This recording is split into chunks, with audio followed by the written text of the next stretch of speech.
We're back with another video. Thanks for joining us. Match preview versus Manchester United versus Tottenham. I'm fully charged again, Tony, after that United versus Newcastle match. I'm up for it. I hope yous are all up for it out there. Where do we start with this one? Who are favourites to go into? Who are favourites to get the win on this one, Tony? Is it United or Tottenham? I think it could be an even game, me. I look at Conte and I think he's done really well with his side. Sometimes he's been criticised for his team being dour, but they're in third place, Kieron. They've sneaked up there without anyone screaming at them about the style.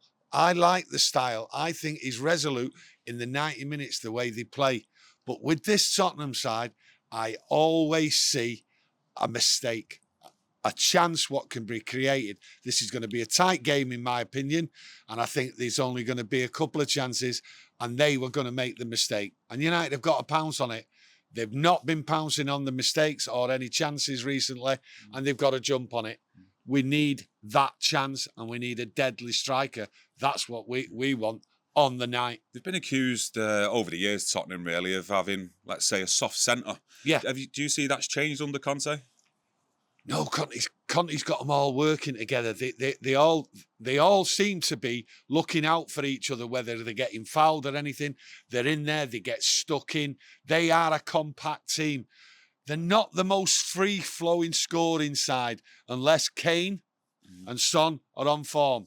When them two are on form, they score goals galore. I seen him score 3-4 goals the other day, right? But it's not every game. It's the way Conte picks his side. And what he does, I see it.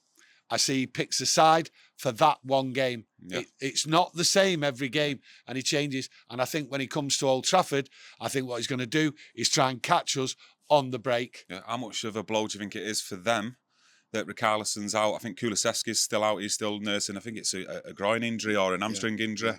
But how much of a blow do you think that is for them? Do you think they'll have to set up differently then? I look at Richarlison, right? It's like getting on a bus, right? And there's two seats. And then it's like three of you trying to get on the two seats. They don't go together. Right. That's how I see it. I think they're trying to squeeze him in. And I think he upsets the rhythm of Kane and Son. Because when them two are on fire, they're there. I think they're looking for Richarlison to get in the game, and they're hoping that he progresses. But I don't think he's going to do it at Tottenham. I don't think he suits the style of Conte, and I don't think he suits the style of Kane and Son there. Obviously, we've played Liverpool at home, got the win against Arsenal as well. Yeah. You know, a very good front three with Arsenal. But do you see these two as a totally different challenge to, let's say, Varane and Martinez? Because, you know, Harry Kane, he's a goal scorer, isn't he, Tony? And Son is as well. He can create as well. Well, I look at Varane. Varane's got problems here because Son will drag him out all over the place. Yeah. And if he goes out of that back four and gets caught, and get stranded there, he's done. Varane's done. So he has to use the brain. He has to look at Son and wait for him to come on to him. With Martinez, I think Martinez will follow Kane. I think he'll give him a tough time. You know, Martinez, he's tough. He doesn't take no nonsense. And I think he will give him a hard time. So, but my problem with the back four, it's Varane. I don't want to see him get dragged out. Stay there, son. One player I'm hoping, fingers crossed, is available for the game, Tony, is Christian Eriksen. I think his calmness on the ball and his creativity, we did miss that against Newcastle in controlling that midfield. So hopefully he comes back in. But who's he coming back in with, do you think? Casemiro or Scott McTominay is available again?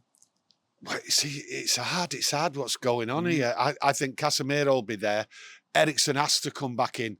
Maybe he might get on the bench. And if he's on the bench, right, if he's getting over it, he could get the bench, but Scott McTominay's got to come in. He needs to be in there, getting the boot stuck in, getting the strength, getting the aerial duels, because the aerial duels we're missing out on. So I think this game, it's going to be tight, it's going to be hard fought, and Scott McTominay's got to be in there for this game.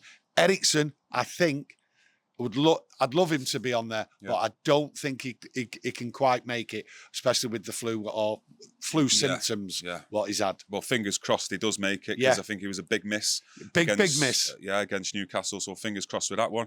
I noticed a lot of the comments that we had in the match reactions on yours and on Webby's on Sunday night was people were surprised that Ronaldo got brought off ahead of Sancho. Now, Rashford, I expect to be fully fit for this one. So do you see Sancho sitting out on the bench and maybe Rashford moving to the left with Ronaldo up front again? Listen, I think there's a few you could have brought off, but if you look at Ronaldo, right, he's played game after game recently, right? 3 games in a row starting, Tony. 3 games in a row. So if he plays on Wednesday, that's 4 games in a row. He's got no complaints. His age is there. He needed to come off. He wasn't getting the chances. He wasn't getting he didn't have the legs for the 90 minutes. So bring him off. Yeah, of course he's disappointed, but there's a few you could have brought off. He will start, I think. If Martial is in contention, I'm not sure at this moment, but I do think he'll start against Tottenham. So I hope he picks it up. We need him. We need him to produce a bit of magic, right? And like I said before, they will always make that mistake. So I'm just hoping he's there.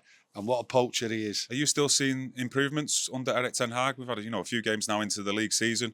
Obviously, a disappointing draw in my eyes at home to Newcastle, but it wasn't unexpected, if you know what I mean, because, Ten Hag's still trying to find, the rhythm of play, a style, and it is going to take time, but are you seeing little bits of progress or improvements? I think I've looked at it, and I look at the Liverpool game and the Arsenal game. Fantastic games, but they were open games.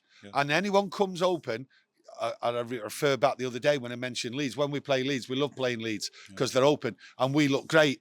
But against Liverpool and Arsenal, they were open and it made us, and we could see how good our football was.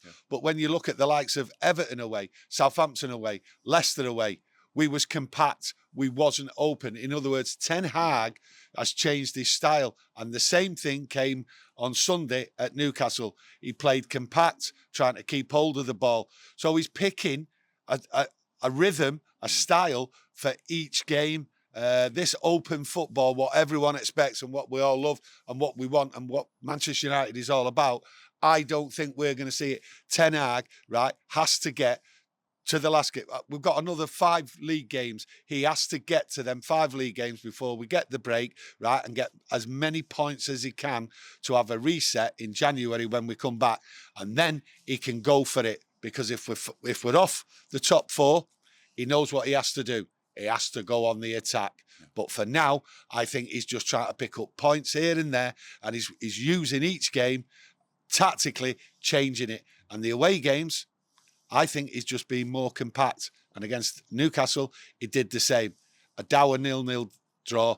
But at the end of the day, when you look at the Leicester game and the Southampton game, they were dour games anyway. Yeah, no, you look at it. But we got the result. We got the result. And I was just about to say, at home against Arsenal, we got the result, and at Liverpool.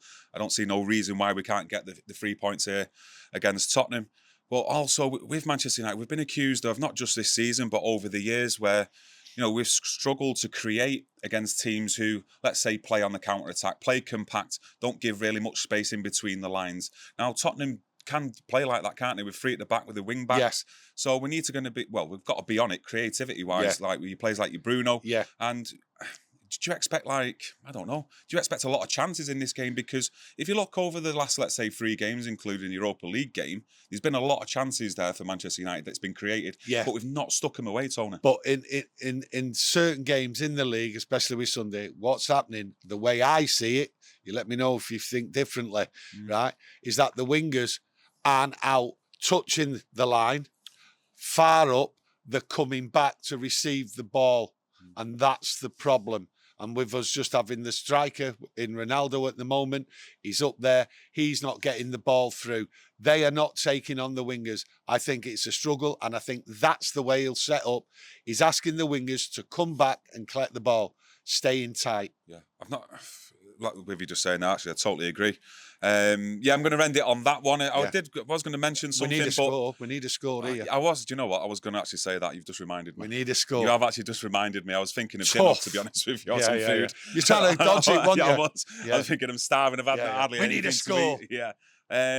Give us your score. God, it's hard, isn't it? It's a tough one, because I was like that for the Newcastle game and we drew. But I've got confidence with this one. I think because we've performed and we've got the 3 points against the 2 big teams in Liverpool and Arsenal at home this season, I expect this one at home to Tottenham. So I'm going to go with a 2-1 win. I was going to go with Webby's favourite, 3-1, but I'm going to go 2-1. I'm expecting United to get a couple of chances and for them to tuck them away, and we're going to win it 2-0. That's how I see it, because I actually believe Martinez and Varane will stop that combination of Kane and Son. I hope you're right, Tony. Come on. I hope you're right. I'm up for it. I know you're up for it out there. Smash a like on the video. Get your opinions in on today's video. Your own opinions on the game. Your starting 11, who's coming in at centre forward, all that good stuff. We'll be right back after the game with a match reaction with Tony. And yeah, hope to see you all there. Come on, United.